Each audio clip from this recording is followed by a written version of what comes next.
excited na ako kumain. Tapos may coffee na nga ako dito. Kasi ka na nga naman tita. Oh. Coffee na ako guys. Kakain kasi ako magbe-breakfast ako. Si Luis nagbe-breakfast na siya dun. Itlog ang ulam niya. Ako naman ito.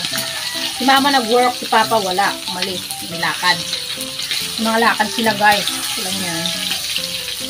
Wala akong masak yun.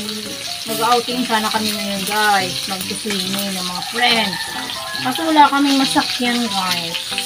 Wala kaming maghatid sa amin. Walang service.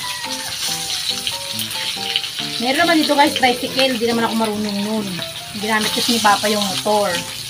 Hindi din kami pwede magmotor ni Luis. Kasi hindi sila pwede i-ano sa motor. Iangkat makulit yan. Kaya, nahimik na lang kami dito sa bahay. Dito kami makakasama sa swimming pool. Sa swimming ng mga kananay ko. Sama mo yung mga anak nila, mga friends. Mga friends of friends. Ganun. Invited pa man din tayo doon. Invited? Ay, hindi. Kasama talaga tayo doon. Kasi walang sabi ko, hindi kami matutuloy. Kasi, ano mo yan? Diba? Next time na lang. Madami pa naman next time. May ano na kami nila. May service na kami. Sa ngayon, nahimik muna kami dito.